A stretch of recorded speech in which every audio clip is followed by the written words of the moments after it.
Hello friends, practice set 3.4 continue करतोय आपण. ह्याच्यातलं चौथं गणित. There is an auditorium with 27 rows of the seats. There are 20 seats in the first row, 22 seats in the second row, 24 seats in the third row, and so on. Find the number of the seats in the 15th row and also find the total number of the seats in the auditorium. पाय एक सभागृह प्रेक्षागृह आणि त्याच्यामध्ये 27 रांगा आहेत.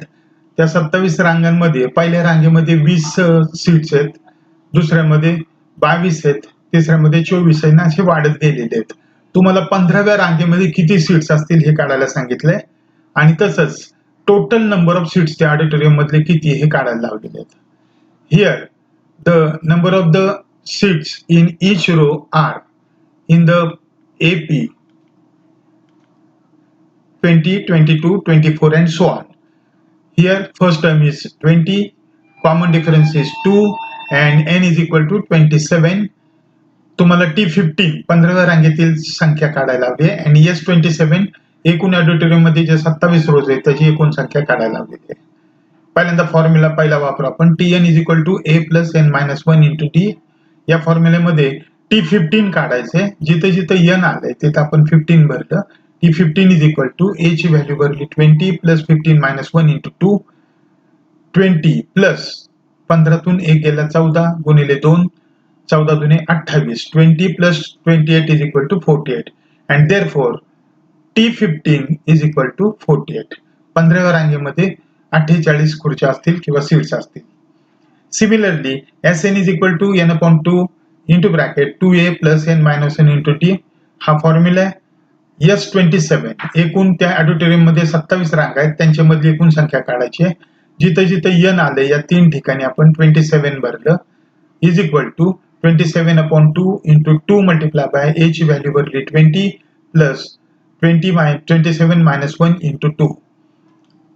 2 multiply by 20 is equal to 40. 27 minus 1 26 आणि multiply by 2. 26 multiply by 2 परत केलं तर किती येईल 52 खाली येईल आणि 40 आणि 52 यांची जर बेरीज केली तर ती 92 येईल. आता इथे 2 ने डिवाइड करू आपण. बेचोकाट 1 उरला बेसक 12 46 येतील इथं. That means 27 multiply by 46 and the product comes to 1242 and therefore S27 is equal to 1242. There are 48 seats in the 15th row and the total of the seats in the auditorium is 1242. Next problem. Kargil's temperature was recorded in a week from Monday to Saturday. पायात Sunday नाहीये, Monday to Saturday 6 दिवसांचं जे temperature आहे ते record केलं कारगिलला. हे सगळं temperature AP मध्ये होतं, म्हणजे कॉमन डिफरन्स त्यांचा सेम होता. The sum of the temperature on the Monday and Sunday was 5 degree more than the sum of the temperatures of the Tuesday and Saturday. इथे कंडिशन दिलेली आहे पहा. मंडे आणि सॅटरडे यांच्या टेम्परेचरची बेरीज ही ट्यूजडे आणि सॅटरडे यांच्या टेम्परेचरच्या बेरजेपेक्षा 5 ने जास्त आहे. If the temperature of the Wednesday was -30, वेनेसडेचे दिलेले आहे त्यांनी -30, then find the temperature on other 5 days. तर उरलेल्या 5 दिवसांची टेम्परेचर काढायला सांगितलेली आहेत. आता आपल्याला ही 6 टेम्परेचर आहेत ती मानावी लागतील. Let the temperatures from Monday to Saturday be in the following AP.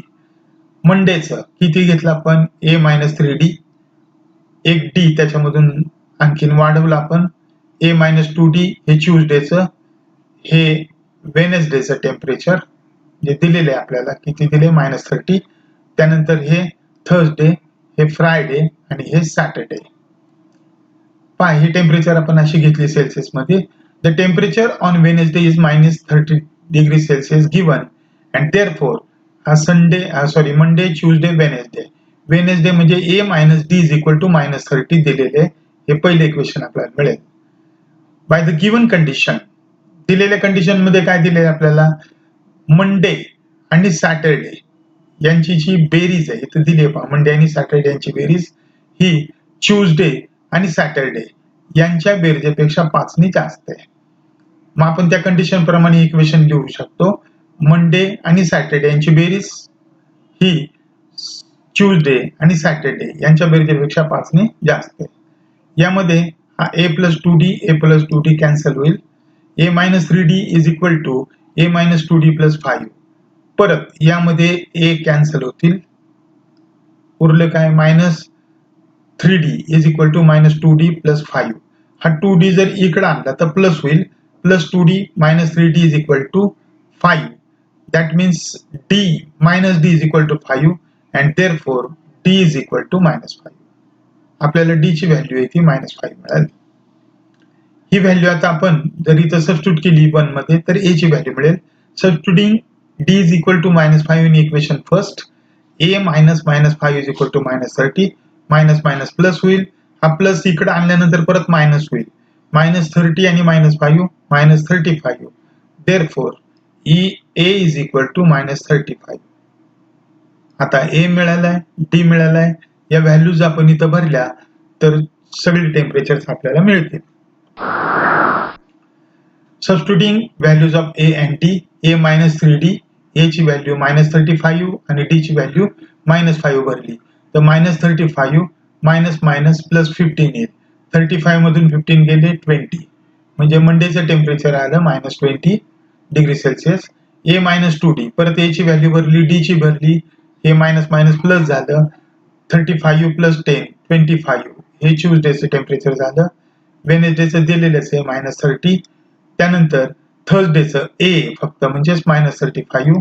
फ्रायडेचं a plus d, -35 आणि -5 यांची बेरीज केली तर -40 अँड a+2d हे सॅटर्डेचं टेम्परेचर किती -45.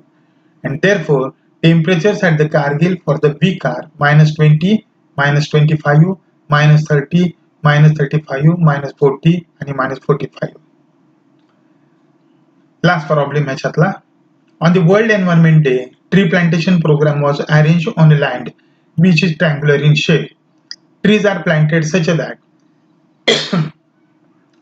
in the first row there is 1 tree, in the second row there are 2 trees, and the third row 3 trees, and so on. Find the total number of the trees in 25 rows. पहा एक triangular plot आहे. त्या triangular प्लॉटवर पहिल्या रांगेत 1, दुसऱ्या रांगेमध्ये 2 झाडं लावली, तिसऱ्या रांगेमध्ये 3 झाडं लावली, अँड सो ऑन. असं जर तुम्ही लावत गेला आहे 1 2 3 तर हे अशा पद्धतीने तो ट्रायंग्युलर प्लॉट आहे तिथं वाढत जातील.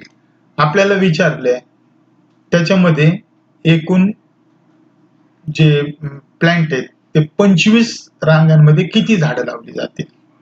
S25 काढायला सांगितलंय. Here the number of the trees planted in the following AP 1 2 3, A is equal to 1, D is equal to 1, S25 काढायला सांगितलेले. डायरेक्ट फॉर्म्युल्यामध्ये किमती भरायच्या आहेत. फॉर्म्युला काय आहे, Sn is equal to n/2 into bracket 2a plus n minus 1 into d. हा formula दिलेला आहे. Therefore S25 is equal to 25/2 into bracket 2 multiplied by 1 plus 25. यांची व्हॅल्यू इथं सबस्टिट्यूट केली आपण -1 plus 1 into 1. 25/2, 2 plus 24, 2 plus 24 26. 2 ने जर डिवाइड केलं तर 2 1 जा 2, 2 3 जा 6, 25 multiplied by 13, and the product comes to 325, and therefore the total number of the trees are 325. Here ends our chapter. हा थर्ड चॅप्टर आहे आपला संपलेला आहे. तुमच्या टेस्ट आता चालू आहेत. तुम्हाला आधी सांगितलंय मी की सगळे जे ऑब्जेक्टिव्ह आहेत त्यांचा अभ्यास करा आणि या ज्या टेस्ट आहेत त्या द्या. आता मी हे जे 3 चॅप्टर झालेले आहेत आपले जिओमेट्रीचे चॅप्टर झालेत, यावर तुम्हाला व्हॉट्सअपवर एक टेस्ट पाठवी आणि ती टेस्ट तुम्हाला द्यावी लागेल. लक्षात आलं? तुम्हाला मॅथ्स किती कळलंय हे मला पण समजायला पाहिजे आणि त्यासाठी ही टेस्ट मी घेईल. तुमच्या सोयीप्रमाणे तुम्हाला वेळ मिळेल तेव्हा ती टेस्ट सोडवा आणि मला व्हॉट्सअपवर सेंड करा. टिल देन आणखीन एक सांगायचं राहिलं, कालच आपल्या शिक्षण मंत्र्यांनी सांगितलं की शाळा दिवाळी नंतरच सुरू होतील. केंद्राचा आदेश निघालेला आहे. 21 सप्टेंबर नंतर शाळा देशभरात सुरू होत आहेत.